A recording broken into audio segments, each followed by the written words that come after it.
Bien, buenos días con todos. Es nuestra tercera charla de la Asociación Nacional de Planners del Perú.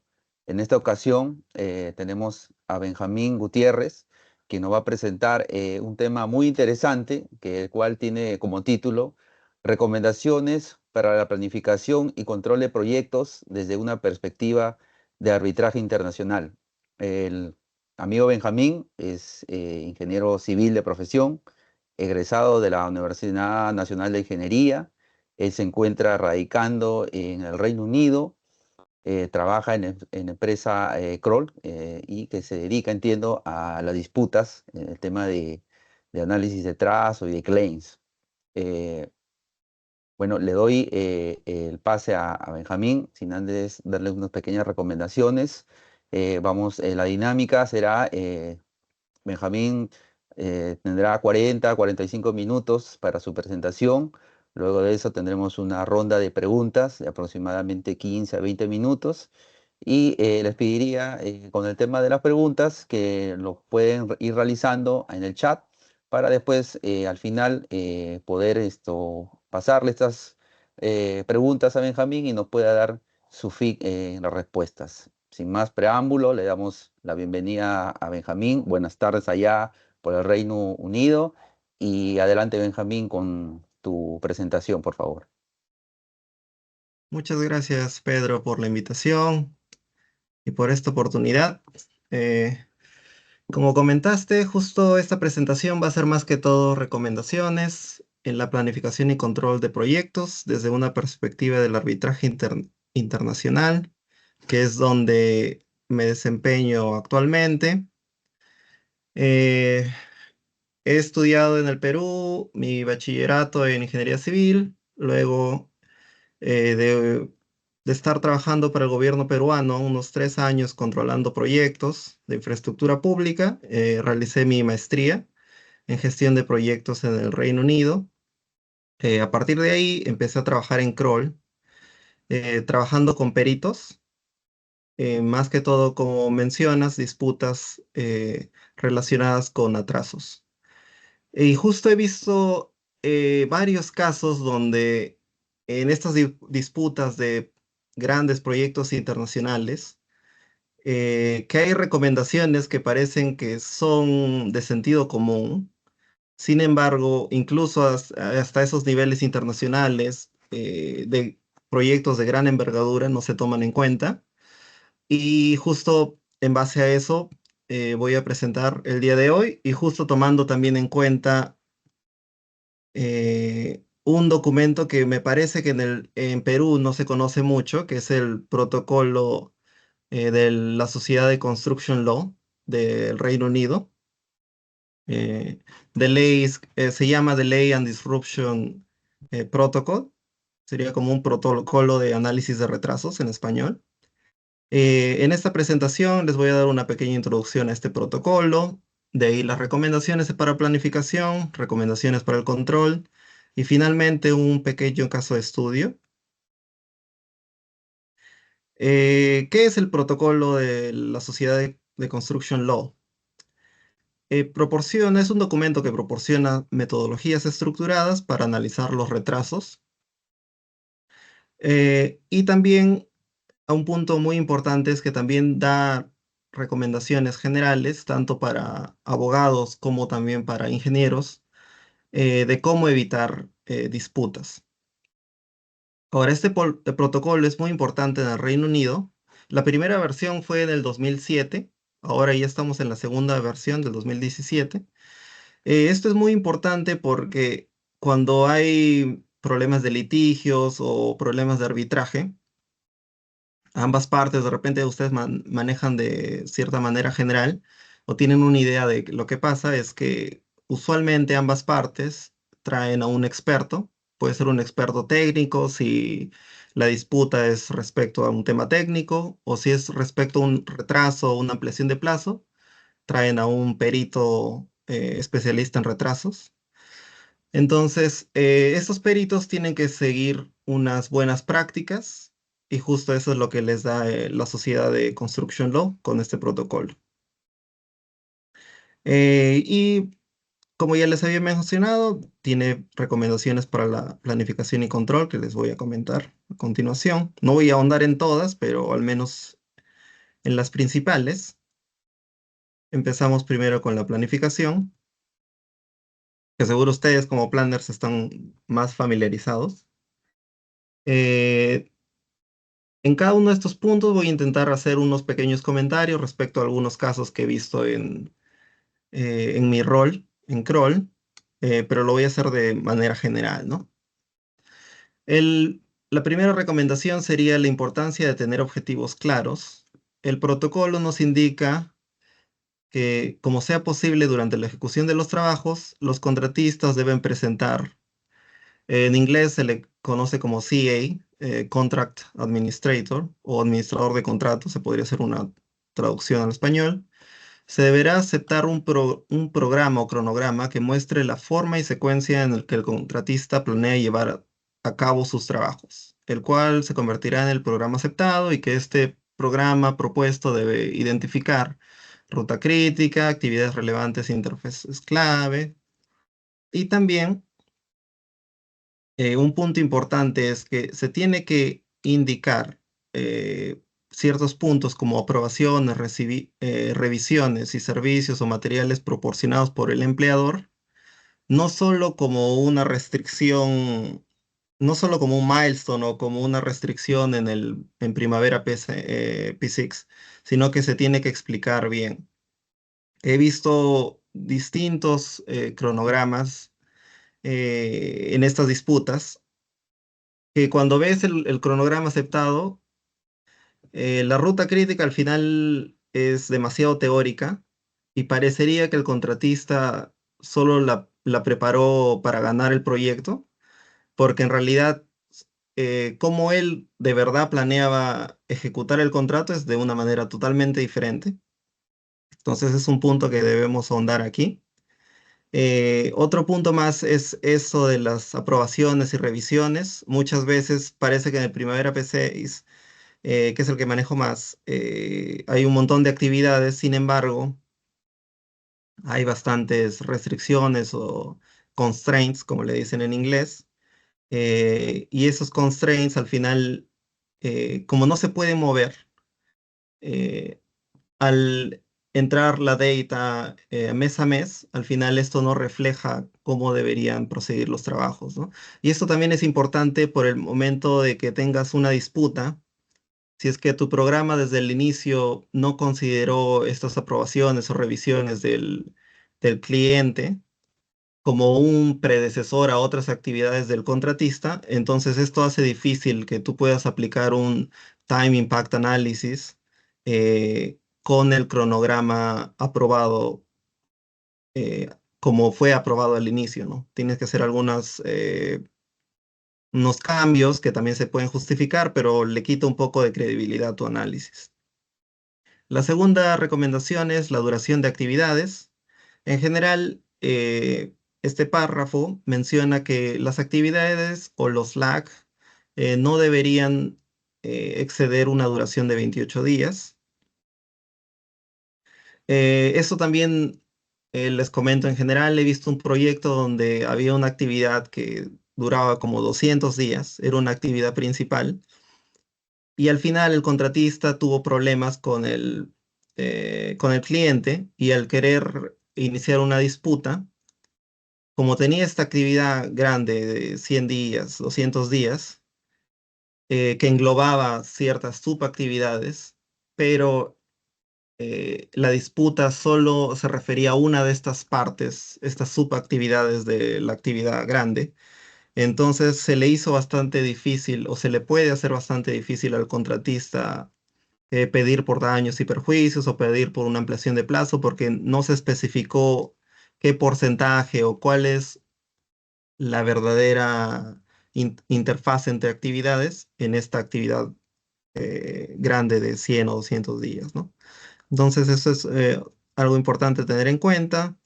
Otro punto es justo relacionado al anterior, el vínculo de las actividades. El protocolo nos recomienda que se deben utilizar relaciones lógicas apropiadas como fin e inicio, que debe ser la mayoría, más o menos el 90%.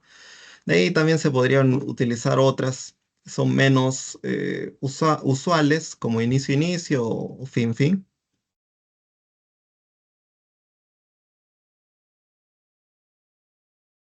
Ahora, respecto al punto 4 sobre tiempos y calendarios, las actividades que se vayan a ejecutar mediante horas extras y o turnos adicionales deben estar identificadas y explicadas en la narrativa del programa o cronograma.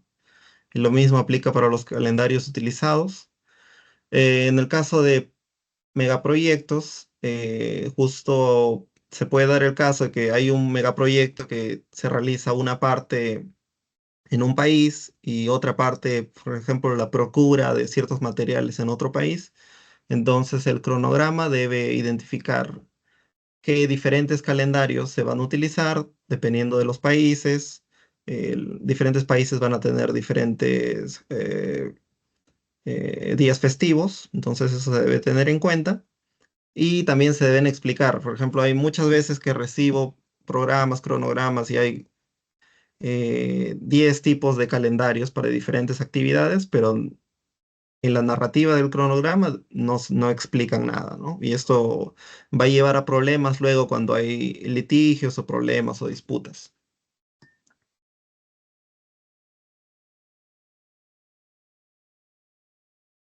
También relacionado a esto, las constraints o restricciones se deben explicar también ciertos lags o leads entre actividades.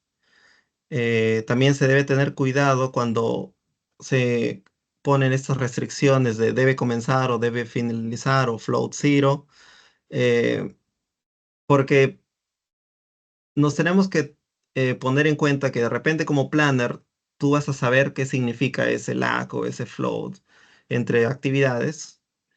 Sin embargo, este programa, este cronograma lo va a utilizar Senior Management, lo va a utilizar también de repente un subcontratista, tal vez tu cliente.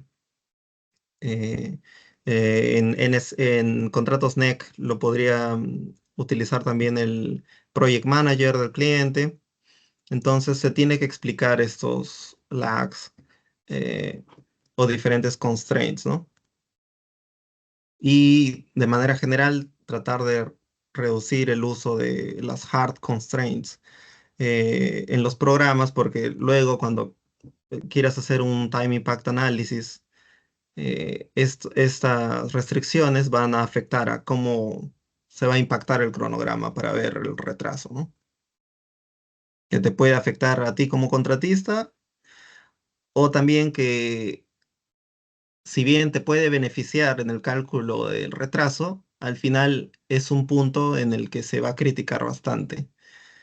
Si el perito de la otra parte indica que el retraso que calculaste es mayormente debido a estas restricciones que en realidad no son realistas.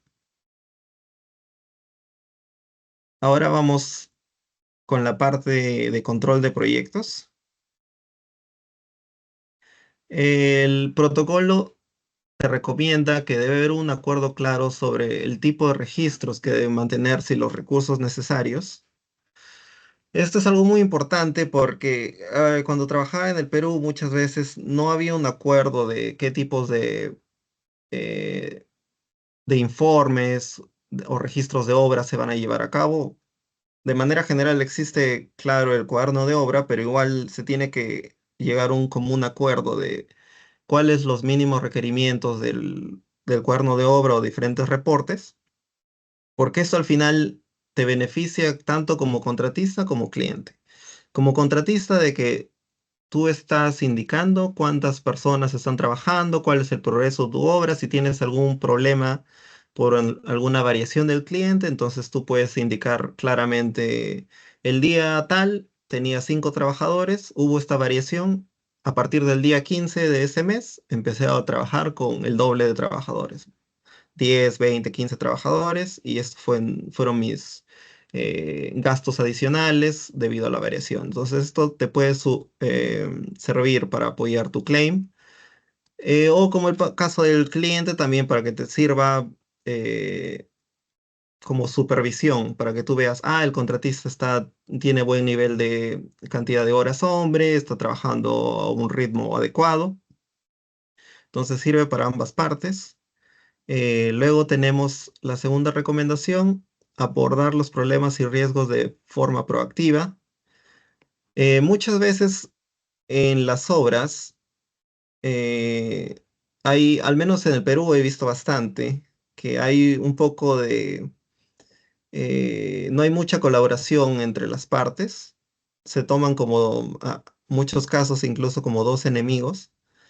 Y entonces el protocolo lo que nos recomienda es que incluso cuando sea un evento que sea eh, bajo riesgo del cliente, entonces tú como contratista no vas a tener ningún problema, ¿no? Porque es riesgo del cliente. Sin embargo, el protocolo también te menciona que tú también puedes tener beneficios si trabajas de forma proactiva, si le dices al cliente, ok, esta variación que me has dado en realidad va a requerir un adicional de obra, una extensión de plazo, pero de repente si reformulamos esta parte, este milestone lo cambiamos o me dejas hacer trabajos de manera paralela, eso se podría mitigar. Entonces trata de un poco más de colaboración. Y se trata de también, menciona que estos EOT, que significa ampliación de plazo en español sería, deben hacerse y resolverse lo más cerca posible al evento de retraso. Eh, Muchas veces en estos proyectos internacionales que he trabajado, hay ampliaciones de plazo que se resuelven, empiezan a formularse luego de que el retraso ya se generó, luego que ya hay impactos y se genera como una bola de nieve, ¿no?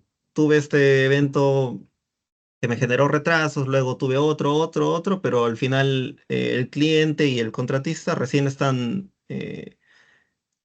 analizando el primer evento compensable o la primera ampliación de plazo, ¿no?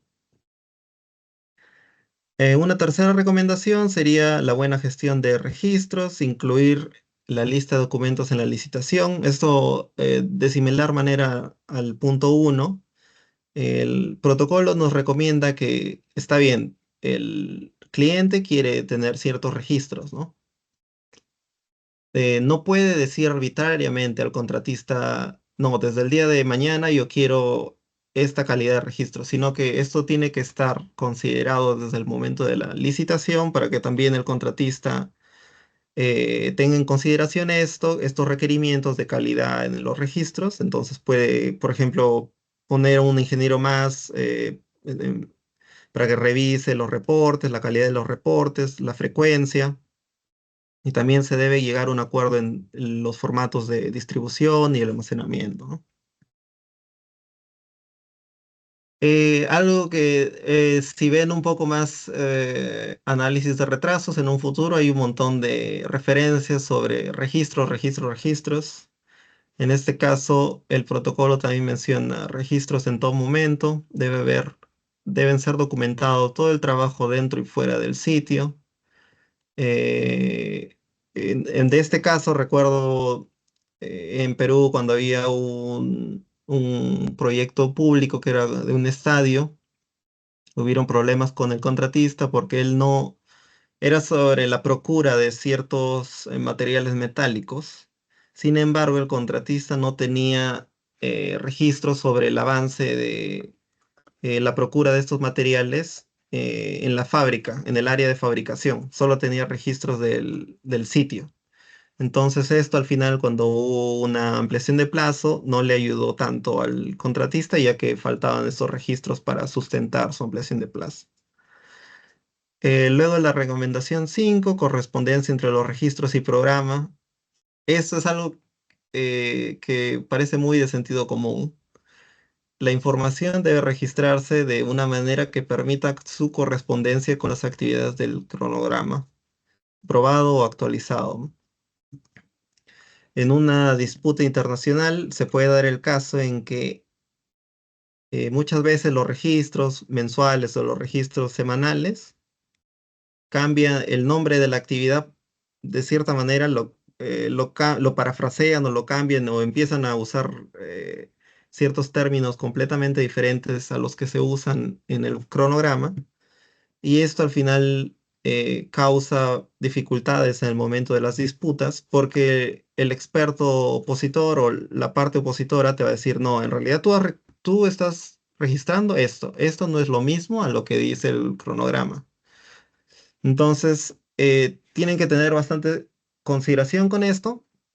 Y ahora ustedes como planners de repente no van tanto al área de control, pero en las empresas debe haber una cierta manera de colaboración, interrelación, para que también todas las áreas tengan un entendimiento de qué manera se deben registrar estos avances. Sexta recomendación, formato y almacenamiento de los registros. Ahora que ya estamos en la época de la información, estos deben generarse electrónicamente, de manera que sean fácilmente accesibles, distribuidos y buscados. El uso efectivo del BIM también requiere un acuerdo específico entre las partes respecto a su contenido, uso y propiedad. Este también es un punto muy importante. He visto muchas veces en disputas, se pierde mucho tiempo que al final paga el cliente o paga el contratista cuando empiezan un litigio o incluso un arbitraje, solo en análisis de información, porque desde un inicio los reportes, los informes, eh, los emails, eh, no están correctamente organizados con un nombre específico que represente el contenido de los documentos, ¿no? Entonces, al final, todos pierden plata solo por falta de orden. Como séptima recomendación, tenemos el registro de los recursos relacionado a lo que justo he mencionado de manera general antes. Se deben registrar los recursos que se utilizan en cada actividades, mano de obra, maquinaria, equipos, materiales, subcontratistas. Incluso, si puedes ir a un nivel más, podrías también calcular rendimiento, tasas de productividad, porque sin esos recursos de cuántas horas hombre vas a utilizar, se hace mucho más difícil para el contratista cuando se pide un derecho de extensión de tiempo o tienen un problema de disrupción, porque justo en disrupción también es mucho más delicado probar en cuánto la disrupción causada por el cliente me ha dificultado los trabajos, ¿no? Luego, como última recomendación, revisión por parte del Contract Administrator. Los programas actualizados muestran el progreso real en comparación con el progreso planificado. Se utilizan para determinar cualquier reclamación de extensión de tiempo. Ahora, por lo que he visto en los proyectos peruanos, muchas veces, luego de unos meses de iniciado la obra, el cronograma aprobado ya no se parece en nada al cronograma actualizado. Incluso a nivel internacional, eh, teníamos una vez unos programas actualizados o reportes mensuales que tenían incluso muchas nuevas actividades que no estaban en el programa planificado, entonces parecían incluso ya dos proyectos diferentes y se hacía muy difícil cualquier reclamación para extensiones de plazo. Ahora pasamos con un pequeño caso de estudio. Este es un pequeño caso de estudio sobre un libro que me gusta bastante de Carmichael. Es un pequeño proyecto de planta de tratamiento de aguas residuales. En este caso de estudio vamos a ver algunas de las recomendaciones reflejadas, o más bien problemas que se pudieron haber evitado. En este caso, el contrato se dividió en tres partes separables correspondientes a tres, eran más que todo instalaciones de rejillas en esta planta de tratamiento de aguas residuales, tres rejillas que incluían también unos trabajos de excavación. El contrato estableció una fecha de inicio para los trabajos, que usualmente se denomina posesión del sitio, y fechas de inicio y finalización de cada rejilla. Entonces, estas rejillas eran como subproyectos que se estaban de manera independiente, más que todo. Ahora, ¿qué pasó cuando se empezó a ejecutar? El contratista empezó a tener retrasos respecto al programa de la Regía 1, por lo que solicitó que se le diera posesión del área de la Regía 2 para poder continuar trabajando en paralelo, para recuperar algo del tiempo perdido y tener la culminación del proyecto total sin retrasos. Y ahora, ¿qué es lo que pasó? Hubo una negativa a esta posesión del terreno de la Regía número 2 de parte del cliente, ya que el sistema de alcantarillado existente no podía manejar que dos rejillas estuvieran fuera de servicio simultáneamente. Ahora, acá un punto importante es que había un vacío legal o una falta de especificación correcta en el contrato de que no indicaba que los trabajos en rejilla 2 solo podían comenzar cuando los trabajos en la rejilla anterior habían culminado. No habían puesto en el programa, en el cronograma, no había una interrelación entre estos tres, digamos, subproyectos, solo que sí se veía, digamos, de manera sospechosa o indirecta que las actividades de la Regía 1 acababan en cierto punto y luego, sin ninguna conexión, se daba el acceso a la Regía 2 y de similar manera, sin ninguna conexión, se daba la posesión de la Regía 3. Pero eso no estaba indicado de manera directa en el contrato. Entonces, ¿qué pasó? El contratista al final, como le negaron la posesión del terreno, esto causó mucho más retrasos y complicaciones en el proceso de las siguientes instalaciones. Otro problema que tuvieron es que era un terreno semirrocoso y la dureza de la roca que encontraron era el doble a la roca especificada, lo que dificultó y alargó los trabajos de excavación.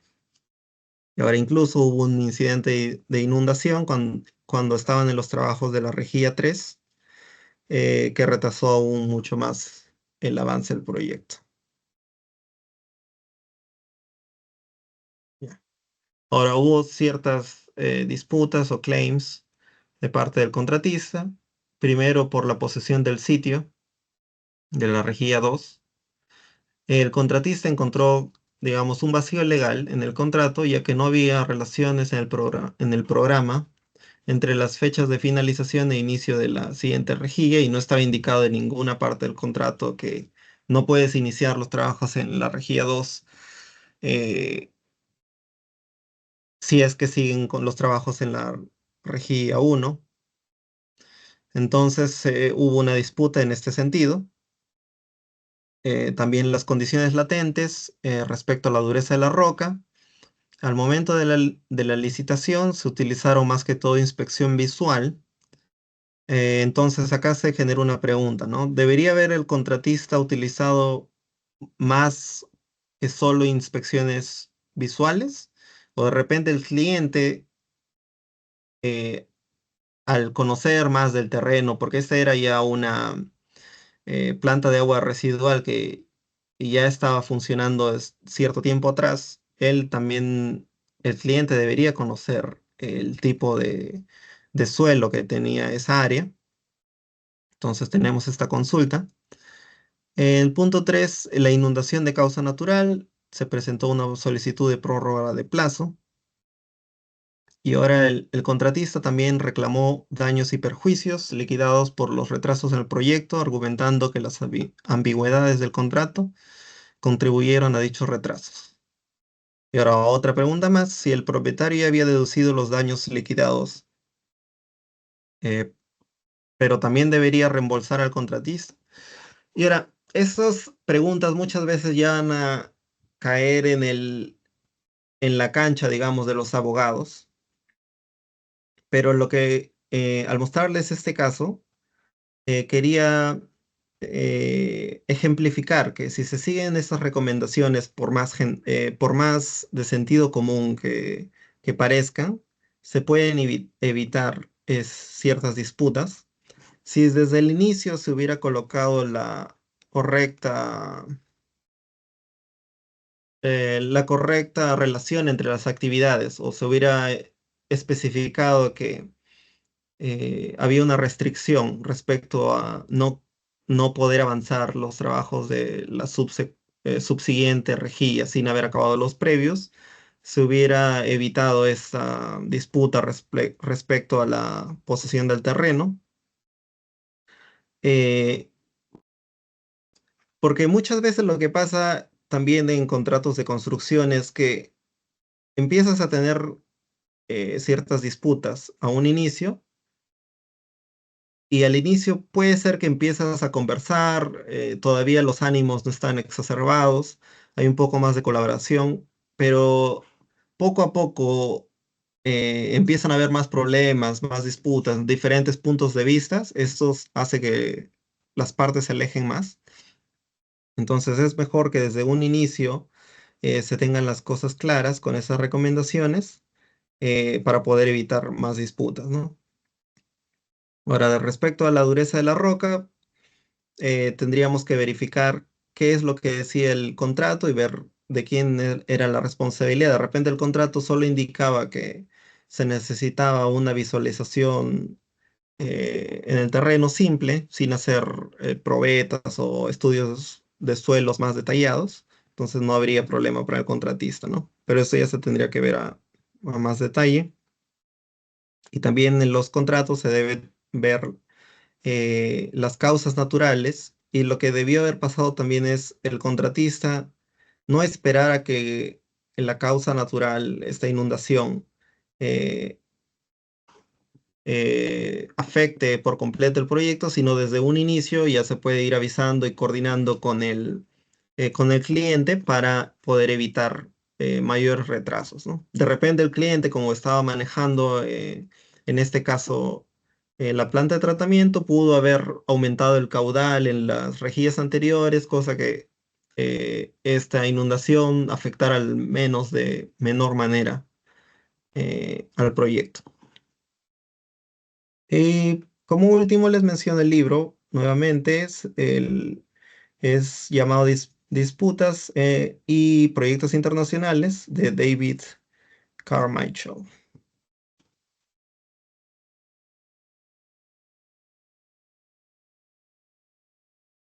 Como conclusión, le recomendaría revisar el protocolo de análisis de retrasos del ECIEL, que les va a dar recomendaciones para planificar y controlar proyectos. También, como les comentaba al inicio, describe los diferentes metodologías para analizar retrasos y les he dado un resumen de 13 recomendaciones para la planificación y el control y la importancia, recalcar la importancia de aprender de los casos.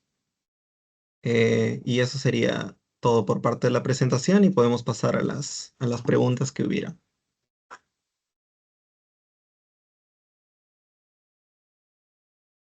Gracias, Benjamín, por tu exposición. Muy interesante lo que comentas. Algunos casos muy parecidos a lo que vivimos aquí en Perú. Bueno, pueden compartirnos sus preguntas en el chat o si prefieren, los micrófonos también están abiertos por si quieren realizar sus consultas.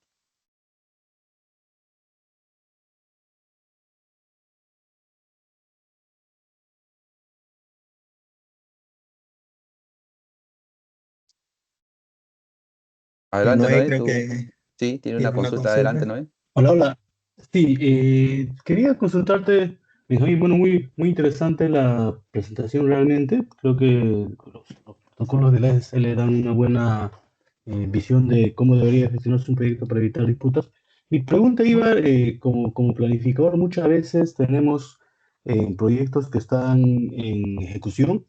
Es un poco complicado cumplir con los criterios de integridad recomendados por los estándares internacionales como el DSMA 14, por ejemplo, ¿no? Referente al tema de enlaces, al tema de burlas libres, dado que pues durante la ejecución del proyecto muchas cosas cambian respecto a lo que se tenía inicialmente.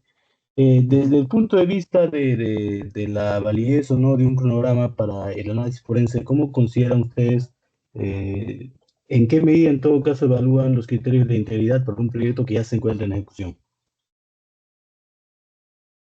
Cuando se encuentra en ejecución.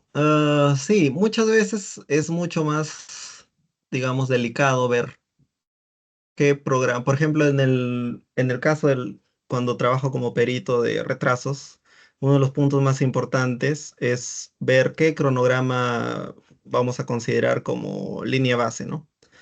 En base al cual se van a hacer los cálculos de retrasos.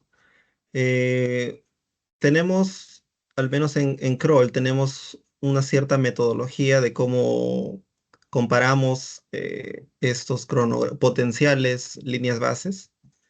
Eh, lo que podría comentar es que al inicio se tiene que ver los cronogramas contractuales, cuáles cronogramas se han estado utilizando tanto por el contratista o por el cliente. Se prefiere que sea un programa que haya sido manejado por ambas partes, que ambas partes tengan conocimiento, que en general este cronograma mantenga, por ejemplo, ciertas milestones que están también especificadas en el contrato. Entonces, porque esto también es delicado, porque justo respecto a las milestones, que puede ser la culminación del programa o ciertas milestones intermedias, es donde usualmente se calculan los ampliaciones de plazo o liquidated damages, los daños. Mm, Luego también, como tú comentas, es importante ver eh, que este cronograma tenga al menos cierta relación con cómo se ejecutó la obra en realidad. Entonces se hace un análisis de los diferentes tipos de cronograma. Y ahora por el lado del contratista, lo que era un poco más, creo, el tema de tu pregunta, se tiene que tener en consideración primero el tipo de contrato que manejas.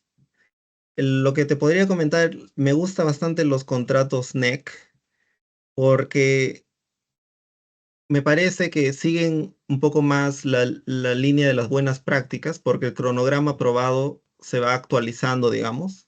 Cada vez que mandas al project manager el cronograma, incluso aunque el project manager eh, acepte un programa, no está dando, por ejemplo, tú colocas un retraso de una actividad, ¿no?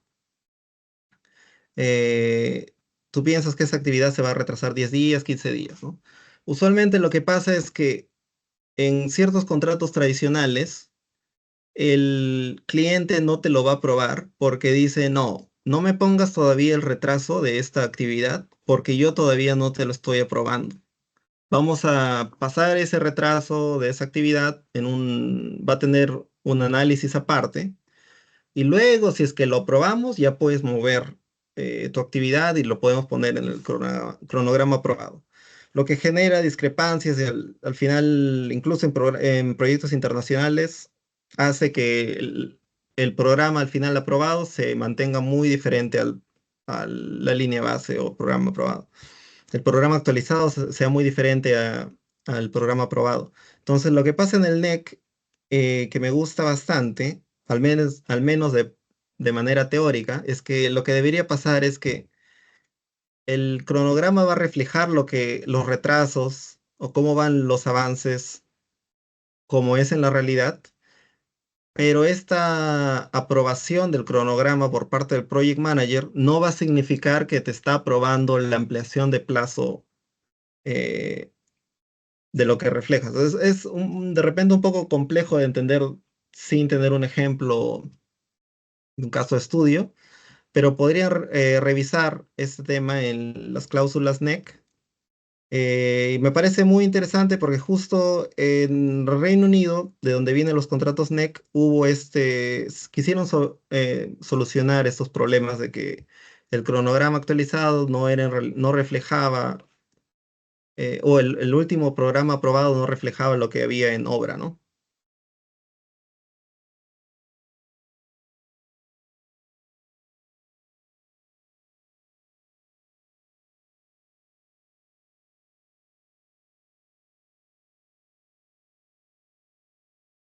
Bien ahí, Benjamín, gracias por resolver la consulta que nos realizó Noé. Bien, tenemos unas preguntas aquí en el chat. Eh, Nos consultan. En el caso de un contrato de gestión donde el contratista principal administra muchos subcontratos, ¿qué registros mínimos recomienda que se reporte al cliente?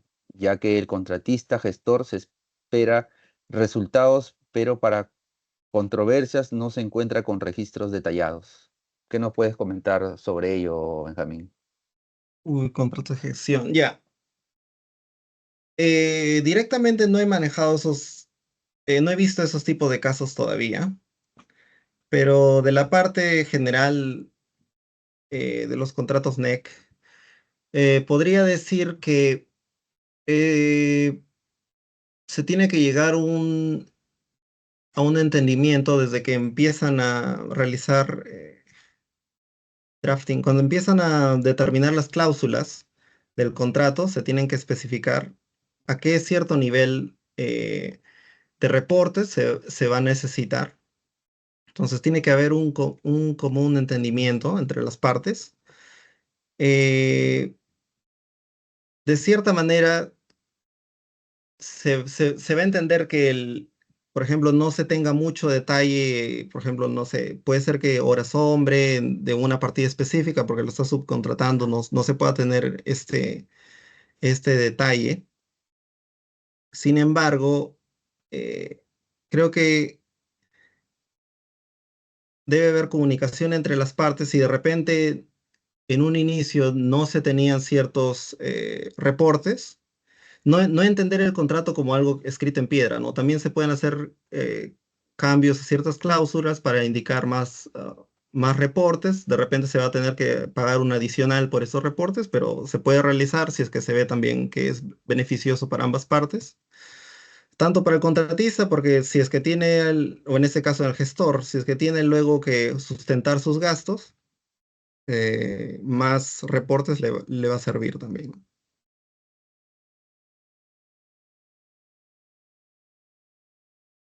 Por ahí creo que Carlos tenía una consulta. Sí, adelante el amigo Carlos. ¿Quiere ¿Qué usar los tal? micrófonos? Buenos días con todos, buenos días con Pedro, con Benjamín y los presentes. Ante todo, agradecerte, Benjamín, por la charla, muy ilustrativa. Y mi consulta es justamente en hilación a lo que mencionaba la anterior pregunta, sobre qué registros, desde tu punto de vista y experiencia, recomiendas para estos casos o reclamos o claims de disrupciones, ¿no? Que se tiene mucho entre los contratistas, subcontratistas, con el cliente, etcétera. ¿Qué registros debemos tener en cuenta desde el punto de vista de control de proyectos, planeamiento, etcétera, ¿no? O cuáles son los más críticos y vitales que has visto en tu experiencia que recomiendas que deberemos tener sí o sí, ¿no? Gracias. Sí. Mira, para disrupciones, lo principal tienes que tener un registro detallado de cuántas personas están trabajando en ciertas actividades. Muchas veces no se tienen estos registros, entonces lo que pasa es que, ¿cómo justificas que ahora estás utilizando el doble de personal si es que no lo has indicado en tus reportes? Entonces, para eso, incluso yo te diría que es mínimo reportes semanales de cuántas horas hombre estás utilizando. Si tienes diferentes subcontratistas, no me vas a poner el número de trabajadores totales, ¿no? Me tienes que colocar por subcontratista, incluso ciertas actividades, si tienes, por ejemplo, he visto un proyecto que los registros eran muy buenos. Partidas de arquitectura, partidas de estructuras, lo dividían en diferentes reportes diarios. En el reporte diario también te indicaban ciertas actividades, unas 5 actividades respecto a estructuras, por, digamos, un ejemplo, columnas, la losa, ponían cuánto se iba el avance, ponían el número de personal de cada subcontratista, número de personal del cliente que estaba ese día.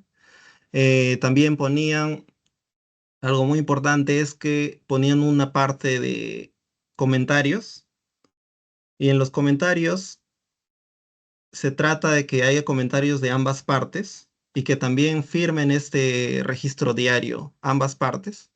Entonces, ¿qué pasa? Puede ser que el contratista tenga un punto y diga, el día de hoy no pudimos avanzar. Registro de horas también es muy importante. No pudimos avanzar desde las 12 del mediodía porque el cliente vino a visitar la obra y vino a hacer ciertas inspecciones, ¿no? Digamos, no pudimos realizar trabajo desde, no sé, 12 del mediodía hasta las 3 de la tarde y también se tuvo una hora de comida y puedes indicar, ¿no? Ahora, de repente el cliente pone su comentario también. Esta visita ya estaba planeada y se planificó en base al contrato. El contrato ya indica que esta visita se va a realizar, entonces no es disrupción, ¿no? Entonces se trata de que se tengan la mayor información posible, específicamente en esos casos de disrupción, porque tu cronograma también tiene que tener el número de horas hombre, el número de personal que vas a utilizar. He visto la otra vez un cronograma que no indicaba horas hombre, lo habían relacionado más, lo habían generado de manera de que solo mostraba el monto monetario y no había datos de horas hombre. Entonces, en ese caso, si hay un problema de disrupción, va a ser un dolor de cabeza para ver cómo calculas, porque es posible, pero vas a tener que hacer ciertas consideraciones y esas consideraciones pueden ser fácilmente desmeritadas por la otra parte, ¿no?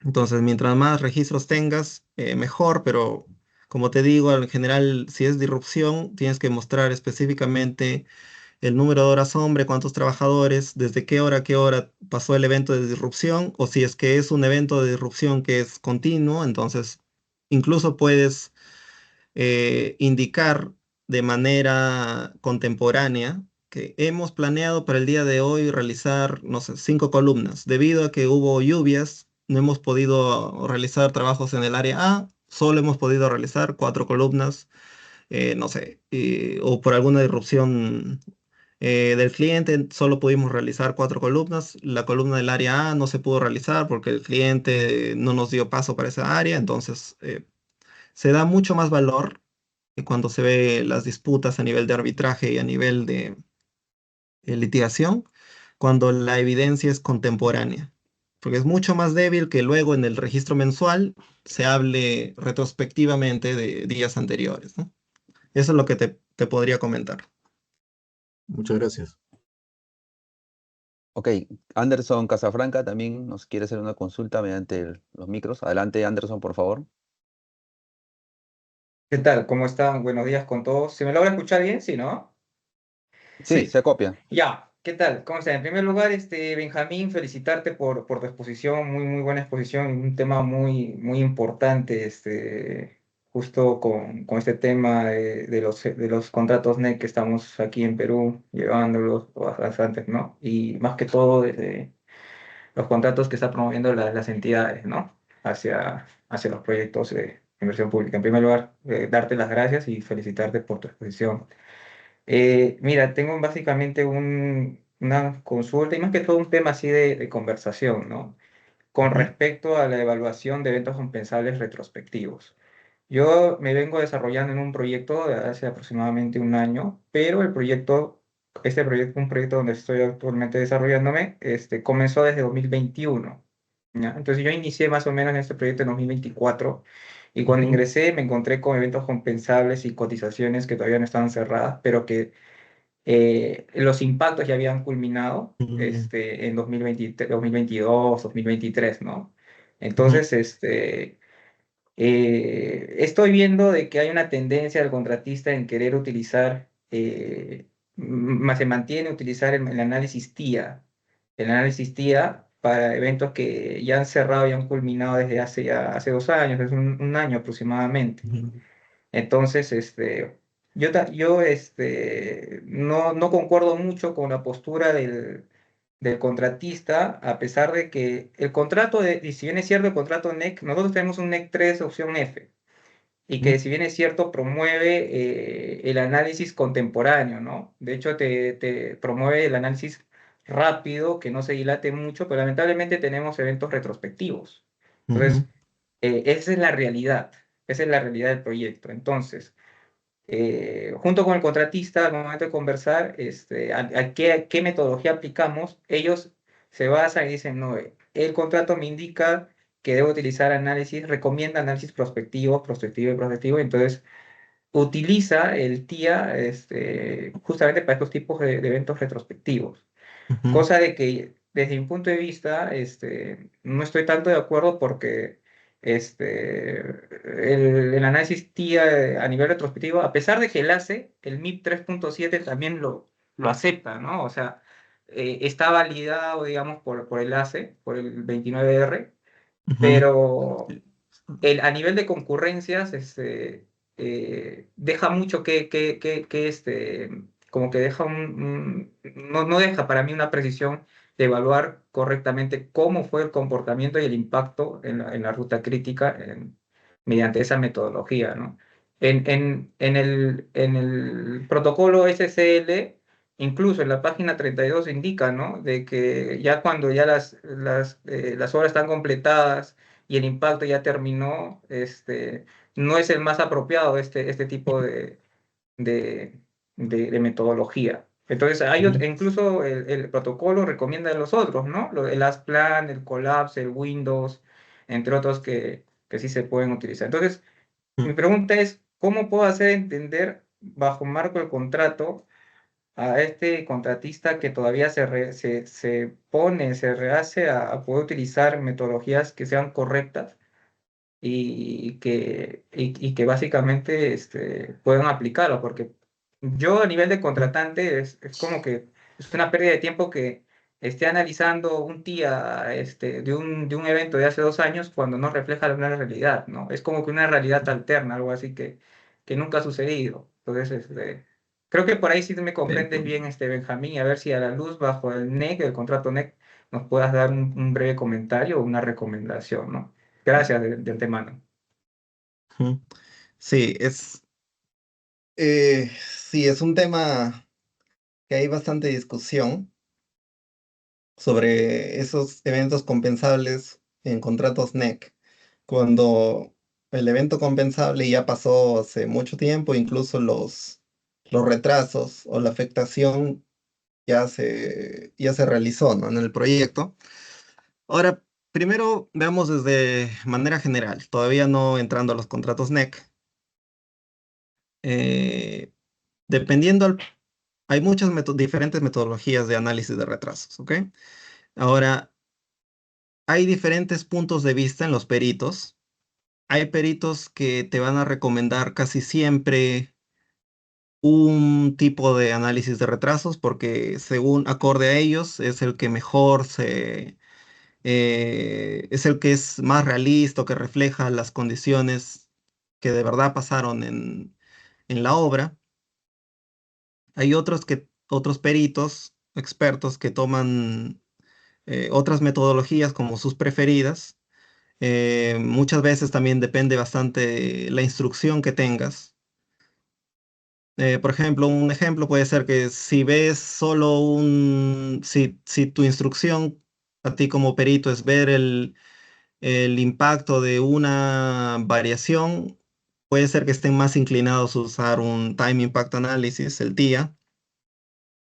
Y ahora, en general hay bastante discusión sobre cuál es el mejor tipo de metodología para análisis de retrasos. Mi punto de vista en ese caso eh, depende de cuál es el problema que vas a analizar o cuál es la solución que tú quieres llegar. ¿Cuál es por ejemplo, el problema base de la claim? Muchas veces en inglés le dicen como cuál es la duda legal, el problema en el que tú como experto o como perito vas a dar luz. También otro punto a considerar son cuánta data de obra es la que posees. Son cosas que tienes que tener a consideración. En lo personal prefiero en estos proyectos que ya ocurrieron hace muchos años, ya terminaron, e incluso que están en obra ejecutándose, pero los retrasos que estás analizando ya pasaron, y yo me inclinaría a pensar o usar el As Planned versus As Built, que es también recomendado en el SEL y también está mencionado, como tú mencionas, por el ACE en Estados Unidos. Ahora, respecto a los contratos NEC, hay un punto en que los peritos también tienen discusión, es el que el contrato ya te está estipulando que tú para los retrasos, para el análisis de retrasos, sigas una metodología que casi lo mismo que el Time Impact Analysis, porque te dice que te pongas en la situación del Project Manager y analices de ahí y veas. Entonces, hay bastante discusión entre los peritos. Sin embargo, lo que te puedo comentar es que de lo que he escuchado en ciertas conferencias también con mis seniors, es que todavía ellos indican algo como eh, tú puedes utilizar, te puede parecer que cierto análisis de retrasos es el mejor. Sin embargo, algo que tienes que tener en consideración siempre al inicio es si es que el contrato ya te está condicionando a utilizar uno de los métodos. Muchas veces el contrato ya te condiciona a usar, te dice, para el análisis de retrasos debes usar este método. Y ahora, de cierta manera, el NEC te condiciona a una cierta metodología que es muy parecida a la del Time Impact Analysis. Por ese lado, se está inclinando la balanza a que los peritos deben utilizar Time Impact Analysis en contratos NEC, aun cuando el evento ya pasó. Pero concuerdo contigo de que hay bastante discusión de que muchas veces, incluso los juzgados, ahorita no tengo el nombre de la casación, caso legal, pero hay un juzgado, una frase de un juzgado que decía, no me puedo hacer de los ojos vendados, se refería a que usaba una de las partes del Time Impact Analysis, cuando yo ya sé cuál es el verdadero impacto de esos retrasos, ¿no? Que la obra ya había culminado. Entonces, si bien de cierta manera el contrato ya te está condicionando, en este caso el NEC, ya te está condicionando a usar Time Impact Analysis, lo que muchos peritos hacen es que tratan de que ese Time Impact Analysis, en vez de que sea más que teórico, al pie de la letra, como usualmente son los Time Impact Analysis, porque tú pones tu línea base, de ahí insertas los fragments, insertas los fragments, esos delays, en base a lo que tú piensas que podrías haberte sido afectado en el momento contemporáneo. Lo que dicen muchos peritos es que, ok, voy a usar tía porque el contrato me está condicionando a usar tía, pero mi tía va a ser con las duraciones reales de cómo es que pasó en obra.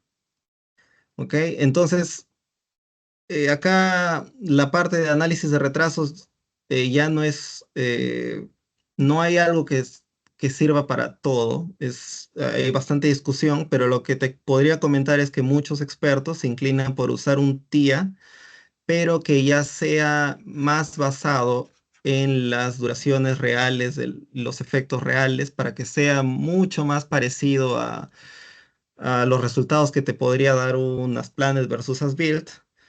Y ellos muchas veces se inclinan a esto, más que todo porque el contrato ya te está especificando qué metodología utilizar, ¿no? Pero sí es una discusión que no tiene una respuesta clara.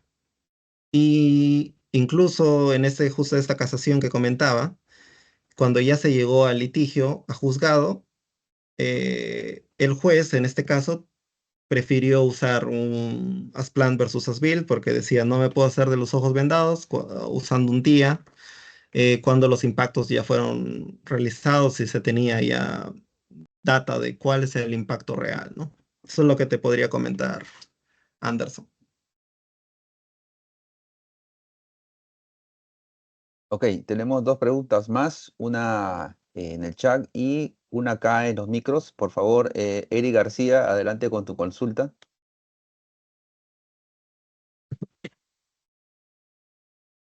Hola, buenos días. ¿Me escucha? Sí, ¿Qué se tal, copia. Eric? Sí. Ya, hola Benjamín, bueno, primero agradecerte por la charla que nos has brindado, de verdad bien informativa. Bueno, les comento la consulta que tengo actualmente en mi proyecto. Actualmente tengo un proyecto de defensas ribereñas. Eh, bueno, más para comentario, ¿no? A ver qué es lo que opina Benjamín respecto al análisis forense. Lo que tenemos es que en nuestro contrato tenemos un contrato global que involucra 5 paquetes de ejecución. El problema va en que nosotros solamente tenemos una fecha de culminación, que es la fecha de culminación contractual con el cliente, y es la única que tenemos para ejecutar los 5 paquetes. Entonces, el problema que estamos teniendo ahora con nuestro cliente, que por cierto estamos también bajo un contexto del NEC 3, opción F, es que hemos empezado a ejecutar los paquetes 1 y 2, y los paquetes 3, 4 y 5 se van a ejecutar después, ¿no? Y el paquete 5, en este caso, es la ruta crítica, ¿no? Porque acaba al final del proyecto y es la que corresponde a la fecha de culminación contractual. Pero entre los paquetes 1 y 2, que tienen obviamente holgura hasta la fecha, hasta la culminación del proyecto, el cliente nos dice, ustedes no tienen, como no afecta la ruta crítica del proyecto, porque cada paquete tiene su propia vinculación, no le corresponde ampliación en plazo, porque no está afectando la ruta crítica del proyecto en general, ¿no? Pero nosotros tenemos un problema porque nosotros como parte del contratista, nosotros subcontratamos los paquetes, ¿no? Entonces para el subcontratista, a nosotros como contratantes, sí tienen, hay afectaciones en la ejecución del proyecto, ¿no? Como todo proyecto, Ujú. entonces sí hay afectaciones tanto en plazo como en costo. Y nosotros al sustentar esto al cliente, el cliente obviamente se enmarca en el contrato NEC y dice, yo voy a evaluar los eventos compensables en el cronograma entre el vínculo contratista y cliente, que es el cronograma general, donde están los 5 paquetes. Y ahí Ujú. pues se ve que como el paquete 1 o el paquete 2 no afectan la ruta crítica del proyecto, lo único que dice el cliente es, como no te afecta la ruta crítica, no tienes impacto en plazo, ¿no? Entonces no Mm. sé si te ha tocado el mismo caso, Benjamín, o qué es lo que puedes comentar para poder resolver esto con mi cliente, ¿no? O sea, por un lado yo tengo afectación de mi subcontracista porque sí le estoy impactando en plazo, pero ante el cliente dice que no porque en el cronograma general no está en la ruta crítica, por lo tanto no amerita un impacto en plazo. Claro, sí, ese es un buen punto. Sí, se parece un poquito al ejemplo que hemos visto aquí, que a veces se da entre estos proyectos que, digamos, incluyen subproyectos. Ahora lo que te podría decir es que revises si por ahí hay alguna salvedad que te indique el float ownership, quién es el dueño del float. Por ahí podrías ver si es que hay alguna cláusula que, que te pueda apoyar en cuanto a ampliación de plazo. Pero justo la buena práctica era que en estos subproyectos, cuando hay este tema de subproyectos, se tiene que tener, muchas veces la solución preproyecto hubiera sido que hubieran milestones, cosa que para cada subproyecto, cosa que si se afecta uno de los milestones, estaría en la ruta crítica de ese subproyecto, entonces no habría problema con la ampliación de plazo. Ahora, como tu proyecto al parecer no tiene esta salvedad, tendrían que revisar bien cómo justificar, tendrían que chequear las cláusulas de ownership, si es que están e incluso teniendo mayores gastos por ciertas maneras, por ciertos problemas que hay en obra, también tendrían que revisar las cláusulas respecto a eso y revisar también cuál es la respuesta negativa. Porque el project manager se tiene que basar, ¿no? En su análisis, no te puede decir no solo porque no. Y por ahí también podrías tratar de chequear si es que su entendimiento del contrato no es el adecuado, entonces podrías también responder de ese lado.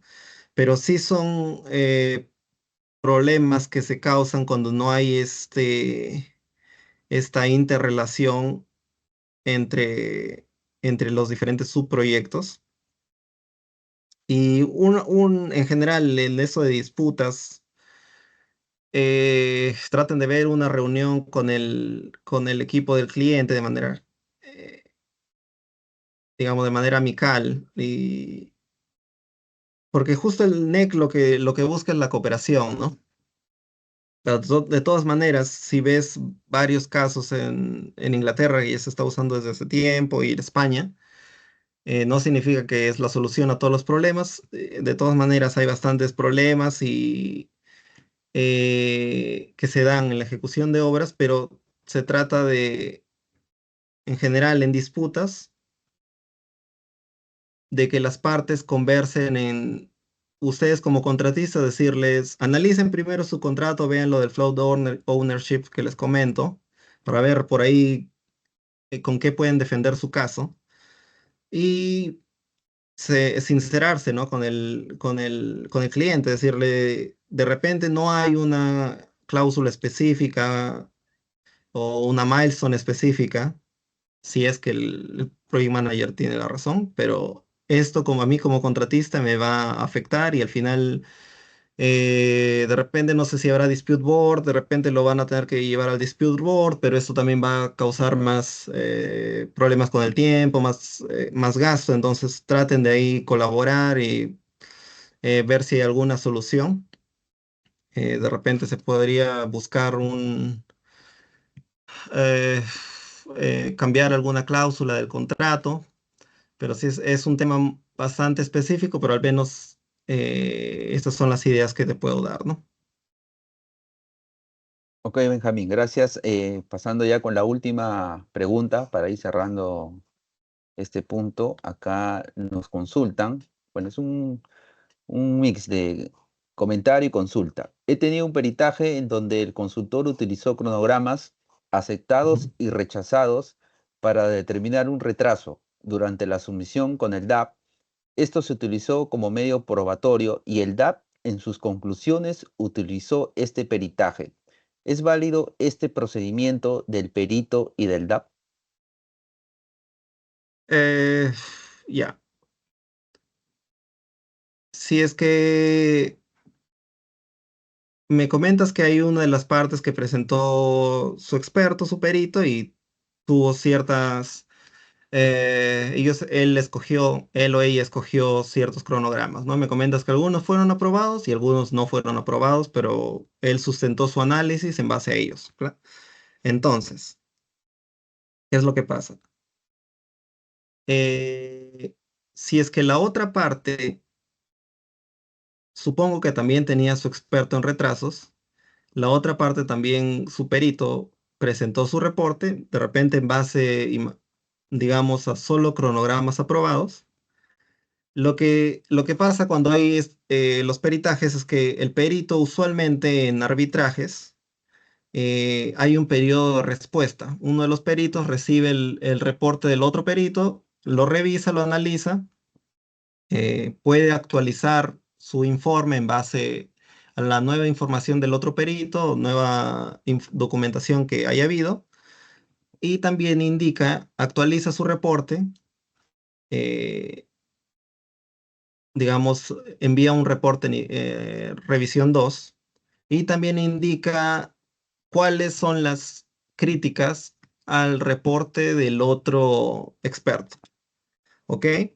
Ahora, en un proceso de mediación, me parece que no tengo mucha experiencia con mediación, pero me parece que no hay esta etapa de respuesta al reporte del perito opositor. Sin embargo, creo que durante la mediación, ambas partes pueden dar sus críticas sobre el reporte de la parte opuesta y ya cae sobre el DAP la decisión de cuáles son críticas fundamentadas, cuál reporte eh,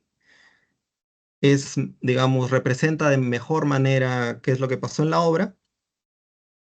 Entonces, en este caso, al parecer, si es que el DAP eh, acogió mayormente este reporte que comentas, no habría ningún problema, es completamente válido.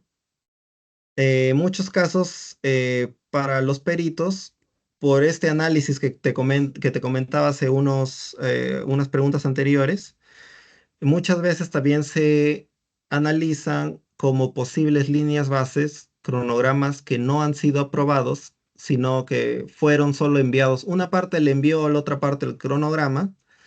La otra parte necesariamente no lo aprobó, pero sí al menos tuvo conocimiento.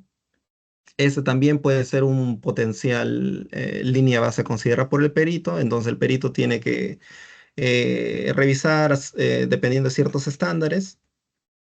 Entonces, si el DAP considera que el trabajo de perito, al basarse en estos cronogramas, es en comparación mejor que el del otro perito, no hay ningún problema.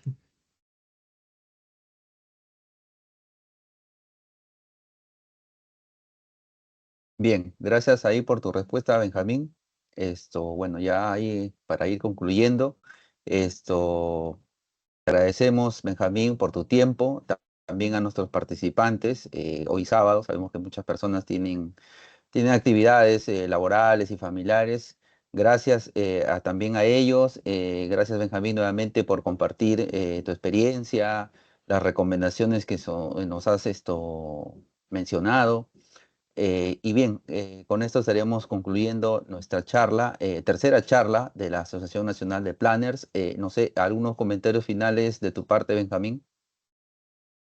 En general, muchas gracias, Pedro, por la invitación y qué bueno, han sido muy buenas preguntas y qué bueno que en el Perú también ya se están realizando estos grupos y estas charlas que yo también trato de apoyar porque justo en el extranjero hay bastante, hay creo que mucho más que lo que tenemos en Perú en respecto, realizan más charlas, hay bastantes diferentes grupos. Entonces creo que es muy buena iniciativa, Pedro, y ustedes como Asociación Nacional de Planners, que estén capacitándose, buscando mejorar y intercambiar conocimiento entre todos los profesionales, ¿no? Y un gusto presentar aquí.